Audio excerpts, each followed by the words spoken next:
Radha phone அடிக்குது, காதுல வேலையா? என்ன செய்யறாங்க? கிச்சன்லயே எப்ப பாரு நின்னுட்டு இருக்க வேண்டியது. அப்படியானா ஒரு சமையலும் செஞ்சு போட மாட்டேங்கிற புதுசா. சீக்கிரமா போனை எடு. இதோ வரேங்க. இது என்னங்க கேள்வி புதுசா? கிச்சன்ல எல்லாம் தூங்கிக்கிட்டா இருப்பாங்க. உங்களுக்கு காலை சாப்பாடு மதிய சாப்பாடு எல்லாம் செய்ய வேணாமா? இருங்க வரேன், இதோ போன் எடுக்கிறேன். ஹலோ, யார் பேசுறது? சீதாவா? சீதா, என்ன புது நம்பர்ல இருந்து கூப்பிடுற? ஓ, உங்க வீட்டுக்காரோட நம்பரா? என்னது, இங்க இன்னைக்கு வரியா? காத்து மழை புயல்லாம் இருக்குமா? எப்படி இங்க வருவ? பாத்து வாங்க வர்றதா இருந்தா. சரி சரி, மீனு குட்டிய பாத்து கூட்டிட்டு வாங்க. ராதா, என்ன சொல்ற? சீதா, ராமு, மீனுக்குட்டி இங்க வராங்களா? என்னாச்சு? இந்த காத்து மழையில இப்படி வராங்க? என்ன ஏதோ அவசரமான வேலையோ என்னமோ தெரியலையே. மீனுக்குட்டிய பார்த்து கூட்டிட்டு வரணுமே. ரொம்ப சாரல் காத்து இருந்தா என்ன செய்யறது? பிள்ளைக்கு உடம்பு சரியில்லாம போயிடும். நீங்க சொல்றது சரிதான். இந்த புயல் காத்துல கார் வச்சுக்கிட்டு இங்க வரேன்னு சொல்றா. அப்படி என்ன அவசரம்? ஏதாவது பிரச்சனையோ என்னன்னே தெரியலையே. அம்மா, சாப்பாடு ரெடியா? நான் சாப்பிடலாமா? சாப்பிட்டுட்டு நான் தூங்க போறேம்மா. பப்பு, சுப்பு, உங்களுக்கு ரொம்ப சந்தோஷமான விஷயம் சொல்ல போறேன். இன்னைக்கு உங்க சீதாத்து இங்க வரா. அதுவும் மீனுக்குட்டிய கூட்டிக்கிட்டு இங்க வராங்க.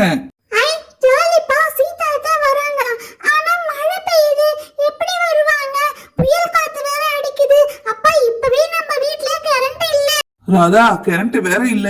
மீனுக்குட்டிய வச்சுக்கிட்டு இங்க எப்படி இருப்பாங்கன்னு தெரியல. சரி சரி, அவங்க வீட்லயாவது இன்வெர்டர் இருக்கும். நம்ம வீட்டுல சார்ஜர் லைட்டு தான் இருக்கு. அதுவும் கம்மியான வெளிச்சம் தான் வரும். இந்த குழந்தை இங்க வந்து என்ன கஷ்டப்பட போதோ தெரியல.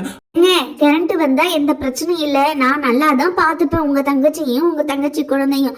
ஆனா புயல் காத்துல வர வழியில மரங்கள்லாம் சாஞ்சிருக்குமே. எப்படி இவங்க கார்ல வராங்களே தெரியல. அதுவே எனக்கு இப்ப ரொம்ப கவலையா இருக்குங்க.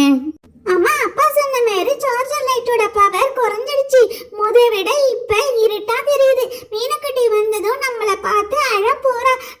அவளுக்கு ஏற்கனவே அடையாளம் தெரியாது. இப்ப வீடு வேற இருட்டா இருக்கு. அண்ணன், அண்ணி, பப்பு, சுப்பு, எல்லாரும் எப்படி இருக்கீங்க? நல்லா இருக்கீங்களா? மீனுக்குட்டி உங்களை பார்க்கறதுக்காக வந்திருக்கா. பப்பு, சுப்பு, நல்லா படிக்கிறீங்களா? எப்படி இருக்கீங்க? வர வழியில ரொம்ப கஷ்டமா இருந்துச்சு வர்றதுக்கு. நாங்க எப்படியோ கடவுள் புண்ணியத்துல வீடு வந்து சேர்ந்துட்டோம். வாமா சீதா, இந்த காத்து மழை புயல்ல அவ்வளவு அவசரமா நம்ம வீட்டுக்கு வர்றதுக்கு என்னம்மா பிரச்சனை? ஏதாவது மாப்பிள்ளை ஏதாவது உங்ககிட்ட சண்டை போட்டுட்டாரா? கோச்சுக்கிட்டு நீ வந்துட்டியாம்மா? என்னங்க நீங்க இப்படி வந்தது ஃபர்ஸ்ட் அதை கேட்கணுமா? அவங்களே மழையில கஷ்டப்பட்டு வந்திருக்கா சீதா குழந்தைய தூக்கிட்டு. ஏமா, ஏதாவது பிரச்சனையா? ராம் வரலையா? நீ மட்டும்தான் தனியா வந்தியா? என்னமா ஆச்சு? அனி, ஒரு பிரச்சனையும் இல்ல. சீதா நல்லாதான் இருக்கா. எனக்கு கம்பெனியில ஒரு 3 மாசம் ஃபாரினுக்கு அனுப்புறாங்க வேலை விஷயமா. அதனால சரி இங்கே இருக்கட்டும் சீதா. குழந்தையும் அவளும் தனியா தானே இருப்பாங்க. இங்க சேஃபா இருக்கட்டுமே, விட்டுட்டு போலான்னு வந்த. ஆனா இப்ப புயல் காத்துனால எனக்கு ஒரு 2 நாள் கழிச்சுதான் டிக்கெட் போட்டிருக்காங்க. நான் 2 நாள் இங்க இருந்துட்டு போறேன். வாங்க மாமா, வாங்க அத்தை. நாங்க உங்களே தான் நினைச்சிட்டு இருந்தோம். எப்படி இந்த புயல் காத்துல பத்திரமா வருவீங்களான்றது ஒரே பயமா இருந்துச்சு. ஏதோ நல்லபடியா வந்துட்டீங்க. ஆனா கரண்ட் தான் இல்ல. மீனுக்குட்டிக்கு இன்னைக்கு ஒரு நாள் கஷ்டமா இருக்கும். நாளைக்கு கரண்ட் வந்துரும். கொஞ்சம் தான் சார்ஜர் லைட்டும் எரியுது. மாமா, நீங்க கவலைப்படாதீங்க. நாங்க சார்ஜர் லைட் மட்டும் இல்ல, நிறைய விளக்கு ஏற்றி வைக்கிறோம். அதனால மீனுக்குட்டியே அழமாட்டா. நாங்க பாத்துக்கிறோம். புயல் அடிச்சு சரியான பிறகு கரண்ட் கொடுத்துருவாங்க. அப்ப நாங்க மீனுக்குட்டிய நல்லா பாத்துப்போம். சீதா, நீ போன் பண்ண இல்லையா? அப்பவே உனக்கு பிடிக்குமேனு வெஜிடபிள் பிரியாணி செஞ்சு வச்சுட்டேன். நீனு, ராமு, பசங்க எல்லாரும் வாங்க. ஏங்க நீங்களும் வந்து சாப்பிடுங்க. ராதா, நான் பொறுமையா சாப்பிடுறேன். சீதா, நீனும் மாப்பிள்ளையும் போய் சாப்பிடுங்க. மீனுக்குட்டியும் என்கிட்ட கொடுங்க, நான் பாத்துக்கிறேன். நீ சாப்பிட்டுட்டு வந்து மீனுக்குட்டிக்கு சாப்பாடு ஊட்டுமா? இதோ வந்து சாப்பிட்றேன். அதுக்கு முன்னாடி நான் உங்ககிட்ட ஒன்று சொல்லணும்.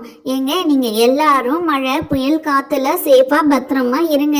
நாங்களும் எங்க சார்பா கடவுளை வேண்டிக்கிறோம். இந்த வீடியோ பிடிச்சிருந்தா பப்பு டைனி ஸ்டோரிக்கு லைக், ஷேர், சப்ஸ்கிரைப் செய்யுங்க.